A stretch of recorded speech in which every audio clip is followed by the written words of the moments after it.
जनाब फजल अहमद मारूफी साहब। Bismillahir Rahmanir Rahim. In the name of Allah, the most beneficent and the most merciful.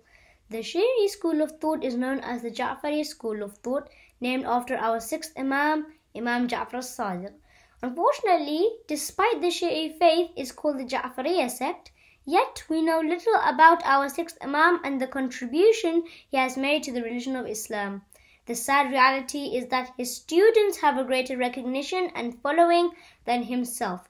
One-third of the Muslim population follows the Hanafi sect, led by Abu Hanifa, who said, "If it wasn't for the 2 years in which I had studied under as-Sadiq, I would have perished," meaning his source of knowledge is our sixth Imam.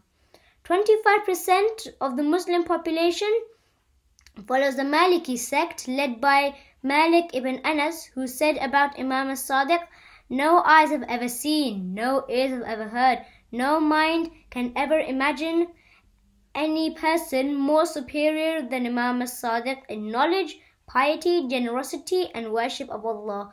Whenever I meet him, he was either in the state of fast, praying, or supplicating." Jabir ibn Hayyan, who is known as the father of chemistry, was the student of as-Sadiq. Whenever he would teach a lesson, he would say, "My respected teacher, as-Sadiq, taught me the following." Almost 60% of our literature is from our sixth Imam on topics of law, theology, philosophy, and medicine. The question I pose for all Shi'i followers is that why are the students of Imam recognized but not the teacher? Who is at fault? The reason is that we as Shi'is have not studied the life of this Imam and have not propagated his teachings as we should. We can only shed light on his life if we take the trouble of studying his work and contribution to Islam and humanity. Among the beautiful sayings of Imam is that knowledge is a treasure to which questions are the key. I have raised the question, so now we have to search the answer to reach the treasure, which is as-Sadiq. The responsibility of every Imam is to guide the community, and one of the most influential ways is to logical, straightforward, and intellectual answers to questions. If someone asks a question, you answer them in a way which makes complete sense and easy to understand. Once a young man came to Imam by the name of Abu Shakir. He said, "I don't believe in God. It is all nonsense. I reject that He is the Creator." So Imam asked, "Why do you deny the existence of God?" "What is your reason?" He said, "Because I can't see Him. If something exists, I should be able to see, especially someone who has created the entire world. So whatever I can't see, I don't believe and have faith in." Imam said, "So you believe in the earth and the sky?" He said, "Of course, because I can see it." So he asked, "Tell me, did they come into existence on their own or somebody created them?" He said, "If I say somebody created them, I will be defeated, for he will say the creator of it was God." So he said it came into existence on its own. Imam asked, "When exactly?" Abu Shakir replied, "Millions and millions of years ago." So Imam asked, "Did you just say that you do not believe in anything you can't see?" He said, "Yes, that is true." So Imam asked, "Were you there millions and millions of years ago when the world created itself?" He shrugged his head. "So why then do you confidently say it was created on its own when you didn't see it happen?"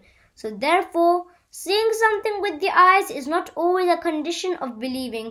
There are other senses by which we can establish the existence of something. We feel pain but can't see it. By smelling, we can determine the existence of something even though we may not see. If we can sense gravity but can't see it. Similarly, we can prove the existence of God by intelligence and looking into his signs, which are everywhere. Another man came to him and said, "Show me God if you're truthful." Imam said, "Look straight into the sun." He couldn't do that without shutting his eyes, as the heat was hurting his eyes. Imam said, "What is the matter? Why aren't you looking directly at the sun?" He said, "Because its strong rays are blinding my eye." So Imam responded, since you're incapable of looking directly at one of the small creations, then how can you say its creator? You don't have the capacity. We should be proud of the fact that we belong to the Ja'fari school of thought, which is based upon intellectual reasoning. Another way of guidance is through morals and manners, good conduct and behavior. One day the Imam was reading Salah in the mosque. There was another man who was sleeping and had 100 gold coins with him. He was a traveler who had come from Mecca to Medina with his friends. His friends had gone out to explore the city and look around. They wanted to play a prank on his friend who wanted to rest in the mosque, so they took his money while he was sleeping. When he woke up, he saw his money was missing and that there was only one man in the mosque, which was Imam Sadiq. So he immediately accused the Imam of being the thief and stealing his money. Imam remained patient and did not become agitated and angry at the accusation labeled against him. He said, I have no knowledge about your money. Perhaps it is in a safe place. Do not be quick in making a judgment and accuse. He still wasn't convinced and insisted that only you could have stolen my money, as no one else is here. Imam said, I know how difficult it is for a traveler to lose his belongings and money. And even though I never took it, but I will still help you. He ordered his servant to go home and give him 100 gold coins. Once he got the money, he too went out of the mosque in search of his friends, and when he met them, he told them the whole story.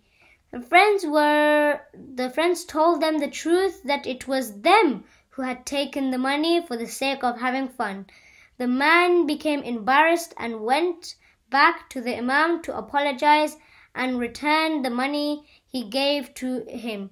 But the Imam said, what we give, we don't take back. If you have learned a lesson of not accusing anyone without proof, then this gesture is very small. We are very stingy when it comes to giving charity and helping people financially. Yet our Imam, who is our role model, was being charitable towards the one who had accused him of stealing. If we are able to put in practice the ethics of our sixth Imam and revive his life, then this teacher will have more recognition and more people will come towards the Ja'fari school of thought. Allahumma salli ala Muhammad wa ali Muhammad. और आपने सुना